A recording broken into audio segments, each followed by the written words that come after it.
Tu veux investir en 2025? Évite absolument ces 7 types de biens qui paraissent attractifs mais qui en réalité vont détruire ta rentabilité. Si tu regardes cette vidéo, c'est que tu veux investir de manière intelligente et éviter les biens qui transforment ton rêve d'indépendance en un cauchemar chronophage qui te prend tout ton temps et tout ton argent. Le problème, c'est que beaucoup d'investisseurs débutants pensent qu'il faut juste acheter, faire un peu de travaux et puis c'est parti, la location, elle va rouler. Alors que pas du tout, il y a vraiment des biens à éviter absolument. Moi-même, j'ai dû apprendre à repérer ces biens avant de me lancer, puisqu'à 26 ans et en moins de 3 ans, j'ai acheté 4 biens qui me rapportent aujourd'hui un SMIC net, en plus de mon activité principale, qui tombe en automatique, alors que je partais vraiment de zéro sans connaissance. Et c'est notamment en repérant les mauvais biens que j'ai pu être aussi rentable dès le début et vivre à l'étranger comme aujourd'hui par exemple, tout en continuant à garder mes loyers. C'est parti, on rentre directement dans le vif du sujet. Voici les 7 types de biens à éviter, du numéro 7 le plus évident au numéro 1, celui qui pourrait te surprendre le plus. Alors le numéro 7, c'est les appartements à diviser, ou les maisons à diviser. Ça c'est quand tu achètes typiquement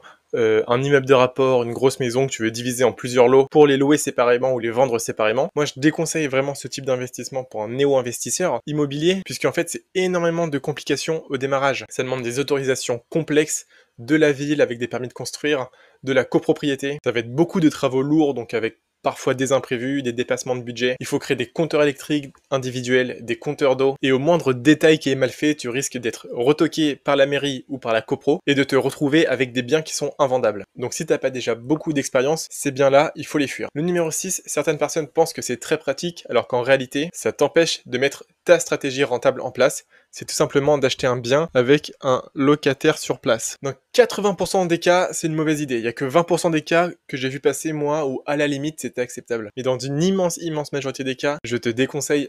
Pourquoi? Parce qu'en fait, typiquement, la stratégie que je fais qui marche et que tous mes élèves appliquent, c'est vraiment viser des surfaces petites, meublées, à très forte rentabilité, dans des zones avec une très forte tension locative. Ça permet de choisir le meilleur locataire et de plafonner les prix des loyers un peu plus haut que le marché pour viser une clientèle premium qui recherche ce type de bien. Et donc quand vous avez déjà un locataire sur place, vous connaissez pas son historique, c'est pas vous qui l'avez sélectionné, vous savez pas s'il est protégé par des assurances, par des garanties de loyer impayés, bref, c'est un peu du loto. Alors je sais très bien que le locataire peut te dire oui mais ça fait 20 ans qu'il est en place, il paye tous ses loyers, mais du jour au lendemain il peut arrêter et tu te retrouves instantanément avec un emprunt à payer sans rentrée d'argent et là crois-moi, la banque elle veut rien savoir, hein, elle demande toujours ses mensualités. Donc investir avec un locataire sur place, c'est déjà un mauvais départ. Ensuite, le numéro 5, c'est les résidences de service. Par exemple, les résidences étudiantes, les résidences seniors également, ça existe.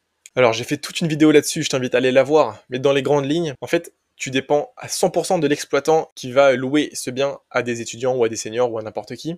Ce qui fait que si lui il est en faillite, il peut t'imposer des loyers plus faibles. Également, forcément, vu qu'il y a un intermédiaire entre les deux, il se prend une grosse commission. Alors que si c'est pour mettre un étudiant ou un senior dans ce logement, tu peux très bien le faire toi-même. Bref, il y a beaucoup de risques. C'est fait que pour une clientèle très précise qui recherche vraiment à tout déléguer à 100%, quitte à avoir une rentabilité beaucoup plus faible. En tout cas, si tu es un jeune primo-investisseur actif qui veut te lancer dans l'investissement immobilier, moi je déconseille. Moi j'ai un abonné que j'ai eu en appel parce que je propose des consultations gratuites. Il était convaincu d'avoir trouvé une bonne affaire en résidence étudiante et en 15 minutes, je lui ai montré plein d'exemples des personnes autour de moi où l'exploitant avait fait faillite, le tribunal impose une diminution des loyers, etc. Et en 15 minutes, je lui ai montré des biens similaires avec le même budget qui pourtant pouvaient lui faire exploser sa rentabilité. Donc les résidences de service, c'est vraiment fait pour toi que si tu veux sacrifier ton portefeuille pour avoir un peu plus de liberté, c'est tout. Tous les autres cas, c'est à fuir. Alors, le numéro 4, c'est ce qui semble a priori rassurant, simple, alors qu'en réalité, un petit détail peut vite devenir un gouffre financier. C'est tout simplement les maisons. Alors, j'ai fait toute une vidéo que je t'invite à voir pour choisir entre maison et appartement, mais dans les grandes lignes, déjà en réalité, les maisons, tu limites fortement le vivier de locataires qui est à la recherche de ce type de biens. Parce que ça va être soit des familles qui veulent s'installer, donc en nu, pas de meublé, donc déjà il y a moins de rentabilité, ou alors des colocations, ou alors tu veux faire des divisions, ça j'en ai parlé plus tôt, je déconseille également. Bref, le vivier de locataires est déjà beaucoup plus faible, c'est moins bien placé, c'est moins dans les centres-villes forcément, les maisons. Et surtout, moi la raison pour laquelle je ne fais pas ça, et ça rejoint le point suivant, c'est pour la maintenance. Si t'as une fuite sur le toit, une fissure sur la façade ou quoi que ce soit, tous les frais sont pour toi et rien que pour toi. C'est un apport à sortir instantanément pour payer les travaux, les devis, etc. que tu vas mettre des années, voire des dizaines d'années à rembourser. Moi, je préfère répartir mon risque et répartir les travaux entre plusieurs copropriétaires. Ça n'empêche pas d'être extrêmement rentable et pourtant le risque est dilué et si jamais il y a des travaux, au moins tout le monde paye un petit peu. Ça rejoint totalement le point numéro 3. Le point numéro 3, beaucoup de personnes en rêvent, c'est stylé de le dire à l'oral, ça fait professionnel, investisseur, alors qu'en réalité le risque il est extrêmement concentré, c'est bien évidemment les immeubles de rapport, ou immeubles tout court. C'est des petits immeubles de 4, 5, 6 lots que tu achètes d'un coup et que tu mets en location derrière. Pourquoi je déconseille ce type d'investissement? Alors déjà pour toutes les raisons qu'on a vues précédemment, qui fait que pour tous les travaux de structure, sachant que c'est ça qui coûte le plus cher, hein, c'est pas de faire un coup de peinture, hein, c'est les ravalements, les problèmes de toiture, d'isolation, etc. C'est toi qui vas payer tout d'un coup de ta poche. Et je dis ça parce que j'en ai vu passer. Moi, tous mes biens, ils sont en copropriété. J'ai un bien un jour qui a eu un dégât des eaux parce qu'il y avait une fuite sur le toit. Il y en a eu pour 20 000 € de réparation. Heureusement qu'on était quelques copropriétaires dans l'immeuble pour se répartir les coûts. Parce que sinon, t'imagines, un imprévu comme ça, tu mets 10 ans à l'amortir. Donc déjà, ça c'est le premier point, c'est que tu diminues le risque d'imprévu. Donc quand tu es un néo-investisseur immobilier qui veut te lancer là-dedans, clairement, commencer par le plus difficile, c'est une mauvaise idée. Et puis également, quel est l'intérêt d'acheter d'un coup un immeuble de rapport à 200 000 si tu peux avoir 2 studios à 100 000 dans 2 endroits différents? Tu répartis ton risque. Si jamais il y a une ville qui s'écroule, qui fait faillite, qui perd en valeur, il y a l'autre pour rattraper.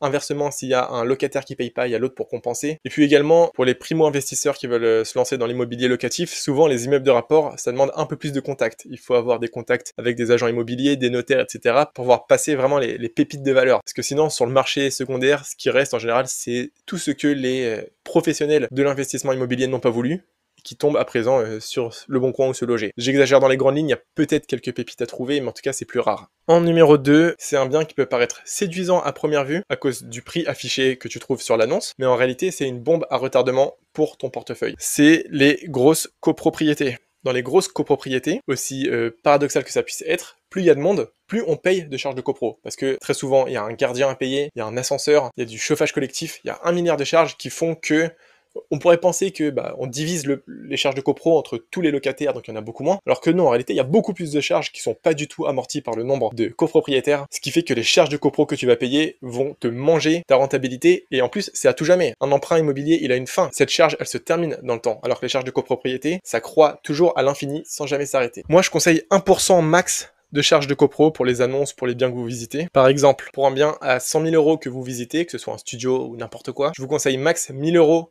par an de charges de copro. Au-delà, ça va être compliqué d'être en cash flow positif tous les mois. Donc si tu cherches la rentabilité, évite les grosses copropriétés. Moi, mes biens immobiliers, ils ont été achetés dans des copros qui ont entre 6 et 9 lots. C'est pas du tout des grandes barres d'immeubles qu'on voit au loin. Avant qu'on passe au point numéro 1, qui est le plus inattendu, crois-moi, si jamais tu veux vraiment investir en immobilier mais que tu sais pas par où démarrer ou alors que tu as des questions pour te lancer, sache que c'est totalement normal et je peux t'aider à débloquer ta situation gratuitement, simplement avec un appel de quelques dizaines de minutes qu'on fait ensemble. On fera ensemble un diagnostic gratuit de ta situation, de quel type d'investissement correspond le plus à ta situation. C'est sans engagement, tu risques rien, enfin bref. Si t'es intéressé, le lien est en description. Le bien numéro 1, c'est un type de bien qui peut paraître séduisant à première vue puisque c'est moderne, c'est sans travaux, alors qu'en réalité, ça te mange ta rentabilité, c'est tout simplement acheter dans du neuf. J'ai fait toute une vidéo là-dessus, mais dans les grandes lignes, le neuf, ça coûte plus cher que de l'ancien alors que les loyers sont totalement identiques. Très souvent, vu que c'est des logements neufs, c'est pas super bien placé, en tout cas c'est pas dans les centres-villes, près des zones dynamiques. Et en numéro 3, la qualité des constructions, surtout aujourd'hui, post-guerre Ukraine, post-Covid, n'est pas du tout au rendez-vous. Moi je connais des gens qui bossent dans le BTP, et ils me disent très clairement que aujourd'hui c'est la chasse au coût.